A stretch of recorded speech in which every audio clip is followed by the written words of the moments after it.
Hi there. You're listening to Sparkle Motion podcast. Oh, good for you. Steven Soderbergh, back from retirement, 4 years in to retirement. And Had he actually retired? He announced he was retiring, yeah. Oh, right. Sounds like someone's taking the bins out. So, yeah. So Logan Lucky, so basically a story of two brothers. One of them's lost his job. One of them's lost his arm. Not that that has any much of an impact on the film. I think it's just the fact that there's a curse on the family, isn't there? Mm-hmm. So everything goes wrong for them all the time. It does. And they decide that they want to rob NASCAR. Mm-hmm. So, Boogity, boogity. I like that at the beginning. That's what they do. I think that's what they say. I really like the way it started. So basically it starts with him working on his truck with his chatting to his daughter. Yeah. And within the first 2 minutes, you've had all this exposition. You already know he's divorced. He's got a kid. He's got a girlfriend. He's got no money. Yeah, he's a failed footballer. Football star, yeah. Yeah. So, yeah, already it's laying the groundwork for this unlucky family. Down and out. Uh-huh. And then he loses his job. So, they go to Joe Bang. Joe Bang. Joe Bang. Joe Bang, that's a legend right there. Joe Bang. So, what did you reckon to Daniel Craig? I actually really enjoyed his character. Because he's been in the news quite a bit recently as well, hasn't he? Playing the new Bond. James Bond for a fifth the time. new Bond. The old Bond. The Again. same Bond. The same Bond. Do you like Daniel Craig? No. Neither do I. And I don't mean that badly on him. I thought when he first took Bond on, I thought he might do something with it because he looked the part. Uh-huh. But I just don't. I don't like his legs. He can't walk. Yeah, I just don't find him believable. Yeah.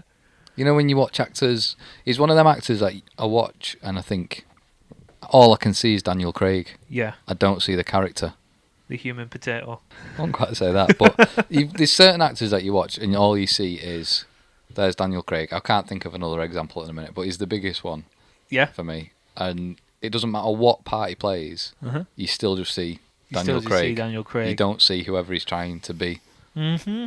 I understand what you mean, and I wasn't looking forward to him in this one, but I liked him. I really enjoyed him. He was good. Even his accent, he does a good accent.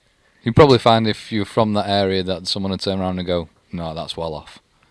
Yeah, but true. it was better than Seth MacFarlane. Yeah, Seth MacFarlane doing a British accent. Oh, what an awful character! That his character was grating, and I suppose over in America where they'll make most of his money, he's going to be fine. But he just sounded like Stewie from Mommy, Mama, Mama, Mama.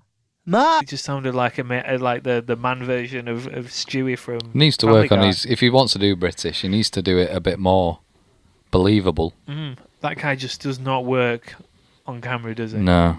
He's fine in Ted. He's fine, but yeah, for this, I can't bear him. No. I mean, he was playing a horrible character as it was. Anyway, I think that's what. Yeah, he was supposed to be a dislikable English promoter. Yeah. And he was dislikable. Yeah, he certainly was. So he was a bit whiny British. Well, he was Southern. True, exactly. That's why none of us are like him. It'd have been a lot warmer and nicer if he was a northerner, wouldn't he? Yeah, he would have actually. Yeah, make him from Yorkshire, because Sean Bean could have played the part. He'd have probably died halfway through, though. He'd have got run over.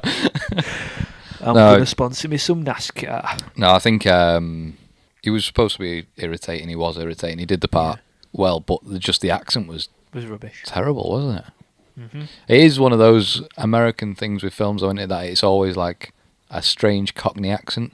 Yeah. You know, whereas if you just had a sound like Scotners.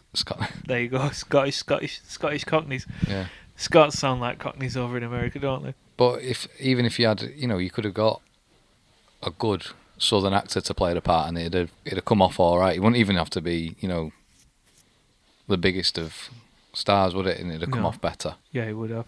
It felt like they were just putting him in for the sake of it. But what did you think of the NASCAR driver as well, Alex Ross? I liked his, Winter Soldier. I liked his OS. He was talking about his body as an OS, the 3D8 was software. That's me this morning. Before I did my race. Porridge. Yeah, porridge. You need good software. But I enjoyed the film, and it's getting. I think it's been getting better reviews than it actually deserves. Some people have been losing their mind over it, how good it is. I won't say it was amazing. No, it wasn't. But then I'm not the biggest fan of heist movies. I'm not the biggest fan of like the Ocean's 11 style of film. I find that they're quite. Sometimes they try to make things too clever. Yeah. To try and fool you and make it, oh, that was amazing. But I just don't. When they do do the big reveal. Yeah. I'm just not.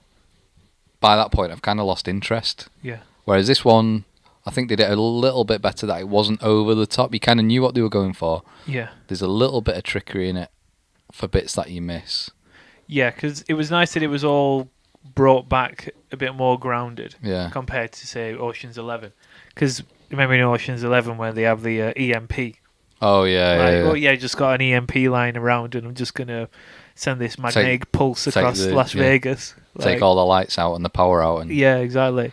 And the other one that I was thinking of that I like that was similar was the Now You See Me. Oh right, okay. The with the magicians and they do the big, and it was over complicated. And I think they were trying to make it to me that they were trying to make it so that you were a bit like, oh, what's going on? And then they did the reveal, and I was like, all right, I'm going to bed now. I've lost interest, and they've done a second one. I was 2 hours thinking, will never get back. Yeah, it was just I hated it. Yeah, I think in terms of And it had Woody Harrelson in. Yeah, true. I can't normally hate things with Woody Harrelson. Can't resist Woody Harrelson. Yeah, like you think about films like Ant-Man as well, that heist film. Yeah. There's always this little twist, and it's like, oh, the twist is.